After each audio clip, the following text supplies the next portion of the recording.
5 കൊല്ലം scooty ഓട്ടിയിട്ട് first ടൈമാണ് എനിക്ക് ലൈഫിൽ ഒരു ആക്സിഡൻറ്റ് ഉണ്ടാകുന്നത്. മെയിൻ എക്സാമിൻ്റെ ഒരു 3 ഡേ മുന്നേ വീട്ടിലേക്ക് സാധനം വേണമെന്ന് വെച്ചിട്ട് എൻ്റെ അമ്മ കടയിലേക്ക് പറഞ്ഞയച്ചതായിരുന്നു. തിരിച്ചു വരുമ്പോഴാണ് ആക്സിഡൻറ്റ് സംഭവിച്ചത്. ആക്സിഡൻ്റൊക്കെ ആയിട്ട് വീട്ടിലേക്ക് എത്തിയിട്ട് ഫ്രണ്ട്സിന് ഫോട്ടോ ഷെയർ ചെയ്തപ്പോഴാണ് സത്യം പറഞ്ഞാൽ അവർക്ക് എന്നോടുള്ള ശരിക്കുള്ള സ്നേഹം മനസ്സിലാക്കിയത്. അവരെ കയ്യിൽ നിന്ന് നല്ല രീതിക്ക് എനിക്ക് ചീത്ത കിട്ടിയിട്ടുണ്ടായിരുന്നു. എക്സാമിൻ്റെ തലേ ദിവസമാണ് അവർ എന്നെ കാണാൻ വേണ്ടി വന്നത്. പക്ഷേ അന്നാണ് സത്യം പറഞ്ഞാൽ ഫ്രണ്ട്ഷിപ്പിൻ്റെ വാല്യൂ, അവർക്ക് എന്നോടുള്ള സ്നേഹം ഇത്രത്തോളം ഉണ്ടാവുമെന്നുള്ള കാര്യം ഞാൻ മനസ്സിലാക്കിയത്. എൻ്റെ കൈക്ക് ബാൻഡേജ് കെട്ടിയതുകൊണ്ട് തന്നെ എനിക്ക് എക്സാം എഴുതാൻ നല്ല ബുദ്ധിമുട്ടായിരുന്നു.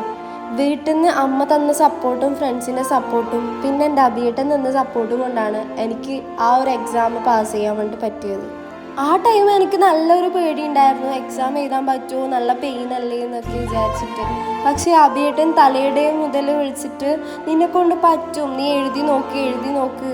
നെക്സ്റ്റ് ഡേ മോർണിംഗ് രാവിലെ വിളിച്ചിട്ട് എണീപ്പിച്ചതും പഠിക്കാനാക്കിയതൊക്കെ അഭിയേട്ടനും പിന്നെ എൻ്റെ അമ്മയും തന്ന സപ്പോർട്ട് കൊണ്ടാണ്. എക്സാമിൻ്റെ അന്ന് രാവിലെ അമ്മ സ്കൂട്ടിയിൽ എന്നെ കൊണ്ടാക്കിയാൽ പിന്നെ എൻ്റെ കാര്യങ്ങൾ മൊത്തം നോക്കുന്നത് എൻ്റെ പ്രിയപ്പെട്ട എൻ്റെ ഫ്രണ്ട്സാണ്.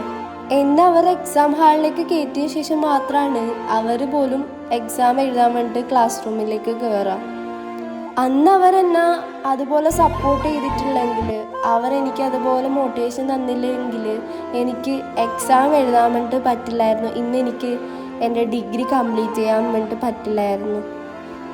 ചെറിയ ചെറിയ സങ്കടങ്ങൾ വലിയ സന്തോഷമാവുമെങ്കിൽ അത് നല്ലതല്ലേ ലൈഫിൽ. Okay, bye.